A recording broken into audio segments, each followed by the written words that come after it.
Hello everyone, welcome back to another Doctor Who action figure review. In today's Doctor Who action figure review, I'm taking a look at the History of a Dalek set 19, the Parting of the Way set, containing a Imperial Guard Dalek, and you can take your pick whichever Dalek you want to go next to your Imperial Guard Dalek, whether that's a standard drone Dalek or the Assault Dalek. So the way this video is going to work, we're going to take a look at the packaging, articulation and detail, and do a comparison to a load of Daleks, because, you know, comparisons are fun. So without further ado, let's take a look at the packaging wise for the History of a Dalek set 19. So we've got the packaging we've all grown to know over the past year or so. So we've got the Doctor Who logo there, the TARDIS, and this lovely fiery orange vortex to represent the Ninth Doctor's colour scheme, which feels very early 2000 character options packaging, which I love. I think that's really wonderful. Then we've got the figures displayed there, what the set includes, the scale, the name of the set, side, and the back of the box, giving you a rundown of the story these Daleks feature in. Articulation wise for the Daleks, so the dome can of course do a full 360-degree turn. The eye stalk can go up and down. I will say that the eye stalk and the sort of plunger and gun feel very rubbery, so be careful when sort of moving them around because they feel very rubbery, so I feel like they could snap. So of course the plunger can do a full 360, same with the exterminator ray, and of course the Daleks are on wheels so they can patrol around exterminating people on Satellite 5. With the articulation out of the way, let's take a look at the detail. So I'll kickstart with the Imperial Guard Dalek. Now, if you pick up these two Daleks together, it just feels like a sort of modernisation of the Dalek Battle Pack, which was the first Doctor Who figures to kickstart my collection, so this feels really nostalgic. I know that this is sort of, I think the RC one was inaccurate because obviously the sort of mid-section was painted black, whereas this is how it appeared on screen as a CGI render.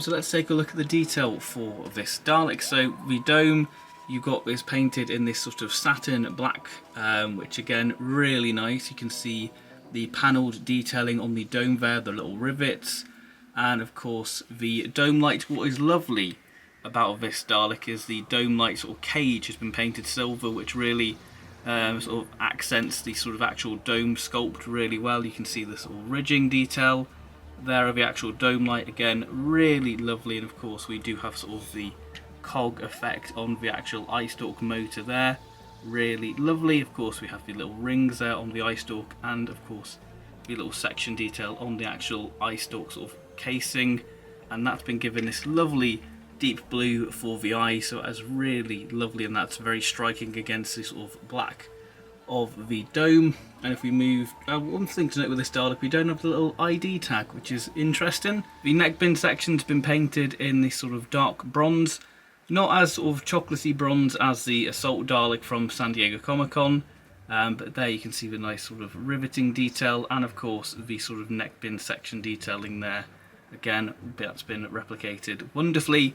And if we move down to the midsection, the slats have been painted this gold, which really pops against the sort of darker bronze there, and the slats have been painted with the little silver dots there to give that sort of screw motif there, which again really works wonderfully against the sort of bronze of the actual slats there, so it really does pop. And of course we do have the gold band, much like the Metaltron Dalek there, which again, nice contrast to the darker bronze. One thing to note, the actual sort of plunger and sort of gun housing, but the little dots haven't been painted this time. They were painted on Dalek Sec and the Metaltron Dalek last year, so it's interesting that they haven't gone for it this time. One thing what is lovely to see with these Daleks is that the ball joints are now back to the traditional black instead of the weird gold that they did on the Metaltron Dalek.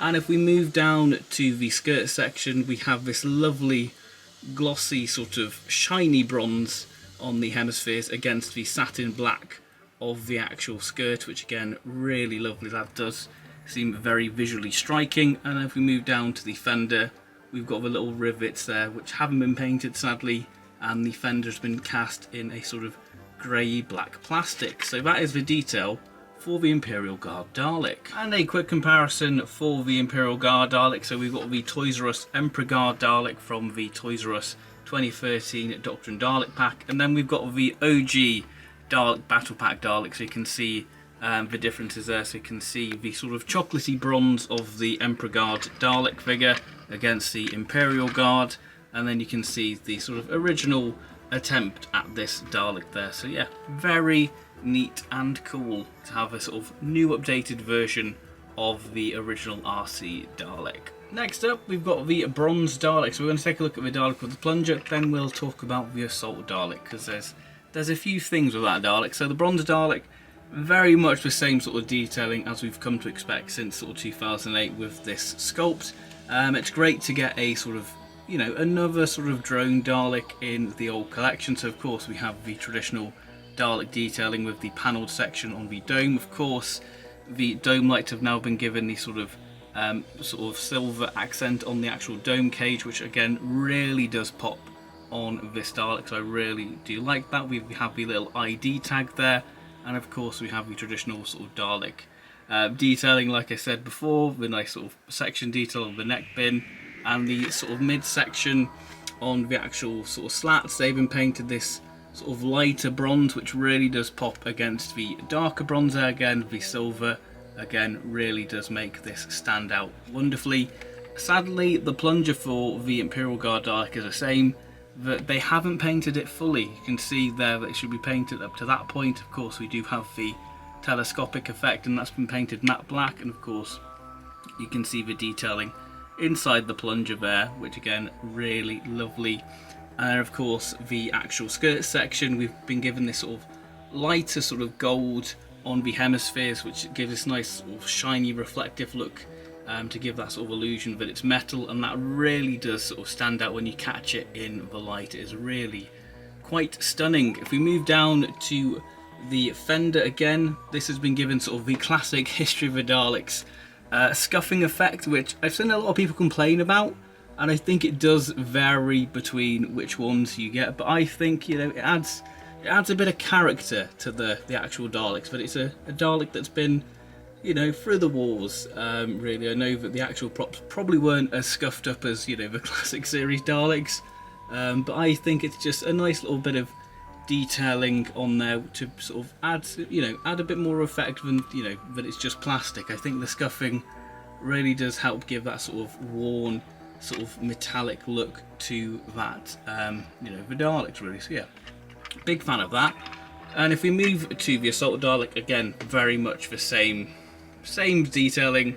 The only difference is the claw, which I think we were all hoping it would be a new sculpt for this Dalek, because this Assault Dalek arm is from the original 2007 release, which is a real shame, because, you know, the History of a Dalek set line started to branch out in 2021 with like the mutant scoop. So you think, okay, maybe this isn't sort of a budget line we thought it was, and I thought, you know, there must be money for the tooling for them to do a new updated arm.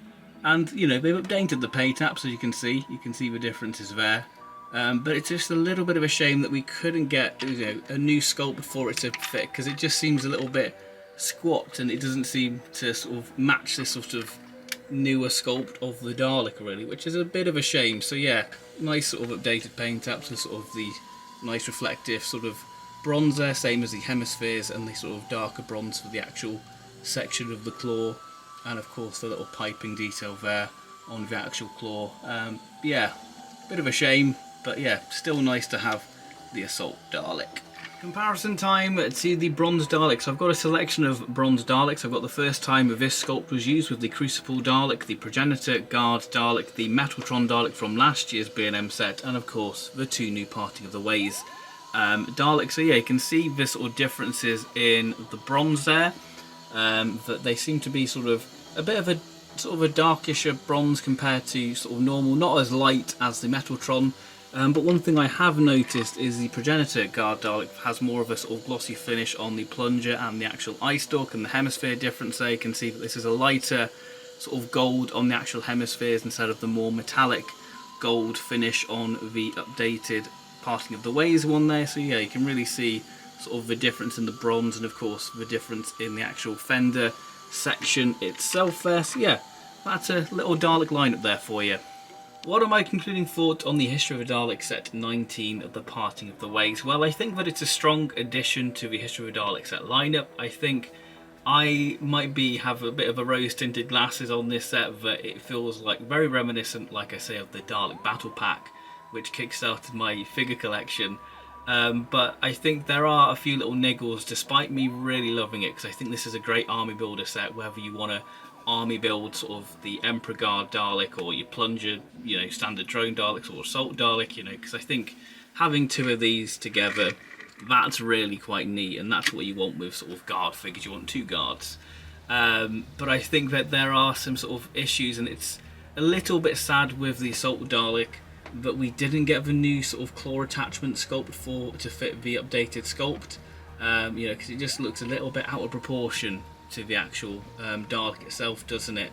And I think instead of sort of doing the 50-50 split, it would have been lovely if Parting of the Ways could get another History of a Dalek set, like Planet of the Daleks, where we could have seen, you know, this Dalek get a buzzsaw attachment, or even my sort of dream for the Parting of the Ways set was a Sentry gun Dalek, you know, what we've seen in the 3.75 inch line and the 12 inch RC line, but that's never been released in the 5 inch character options line. So I hope that we can get another Parting of the Ways set where we can get, you know, the buzzsaw attachment and the Sentry Dalek arm, because, you know, those would be great additions to this set. I think that this is still a lovely set, and it does kind of make me a little bit worried for the future History of a Dalek sets, like the Daleks in Manhattan and Evolution of the Daleks, whether we'd see like an updated Dalek Fae.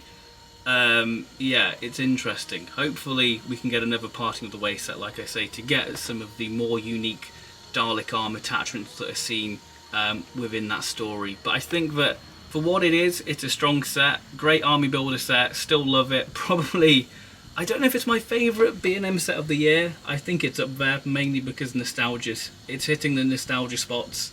But yeah, very good set overall, despite some of the issues. I think if I was to recommend one of these sets, I would go for the standard sort of Dalek pack, but I guess, you know, the drawing factor is the one with the claw, but like I say, you know, the claw being the OG sculpt is a little bit disappointing. So thank you very much for watching this review, and I'll see you next time for my top 10 or whatever figures of 2024. So thank you very much for watching, and bye bye.